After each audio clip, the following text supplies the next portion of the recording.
This man right now is not dating you because he's looking for a capable wife. He is dating you because he's looking for a band-aid. He's looking for somebody to heal him. He's looking for somebody to upgrade him. He ain't looking for his capable wife. He's looking for his capable vice, his distraction, his crutch, his excuse. Now all those drama and that pain and that neglect and those flaws that he brings in a relationship, now he got somebody to blame it on. Now you is what makes him angry. Now you are the reason he can't be faithful. Now you are the reason he can't get ahead in life. This man ain't looking for someone to elevate with. He's looking for somebody to step on to get higher. He wants to step on a person so he can feel better. He wants to make sure you feel lower so he can feel higher. He wants someone to be there, not to build with, but someone there to build him. There are so many people that think the relationship is the solution to their problem.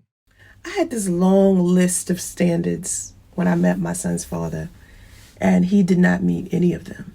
He didn't have a GED or high school diploma, never been to college, didn't have his own home, was making $12 an hour. He did have a car, but it was a car that one of his cousins was loaning him. I like clean-cut guys. I never liked guys with like dreads. I didn't like dating divorced or separated men. I never used to take men seriously that I met on dating sites.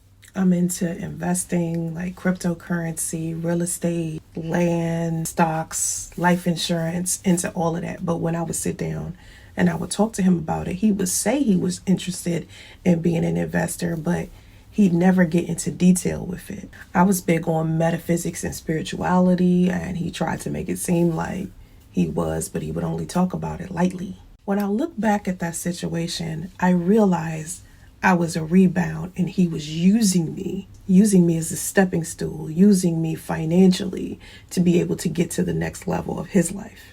He had been separated, I'm not sure how long, but he didn't officially get divorced until after our son was born. Him and his estranged wife led me to believe that they were separated, and he signed his divorce papers like 2 months after we started taking each other seriously. And I remember when I was inside of this relationship, I felt like I was compromising. I was giving up so much of myself and my standards and what I truly wanted. He wasn't even good in bed. I mean, we barely had sex. Like, we spent more time going out, being sociable.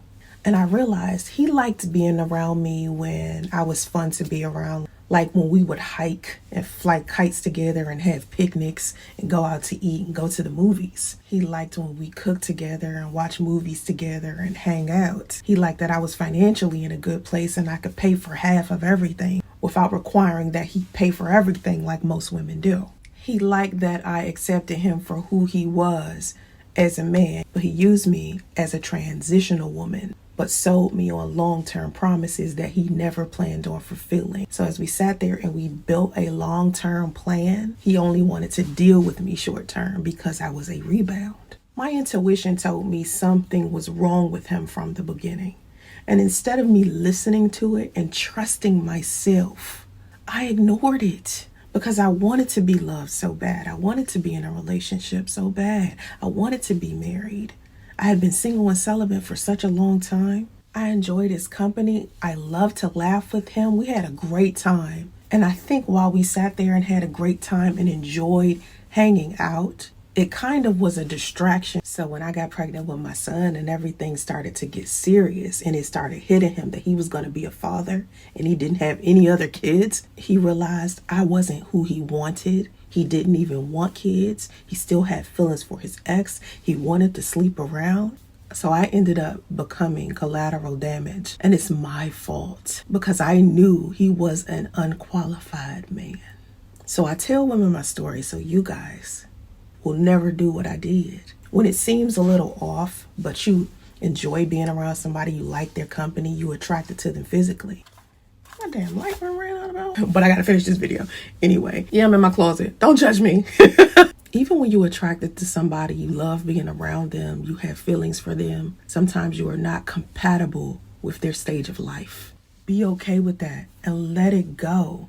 Don't try to hold on to the situation, trying to make it fit. Because ideally, it may seem like it's a good idea only when you focusing on how good it can be when y'all having good times. He left me pregnant, sick as hell, homeless, struggling financially. My son deserves better. He deserves a decent father, and I deserved a man who truly wanted to be my husband, not a man who was sitting here lying to me about wanting to be one. But it's my fault because I could have just chose a better man than that. And had I just held on a little while longer, or even a lot longer, I could actually be in a healthy marriage with a man who actually wanted to love me and wanted to be faithful to me and be a good man for my son. The reason why I tell my story isn't so I can hurt my son's father. It's so other women can understand that when you meet a piece of shit and you know he a piece of shit, sis, he unqualified. Run, girl, run. I could have avoided all of the rumors he spread that I'm a mistress and a side chick. I could have avoided all of the public humiliation. I could have avoided having to raise a child alone. It's not fair. But it's my fault because I lowered the standard. When a man is unqualified, don't try to make him be of qualification.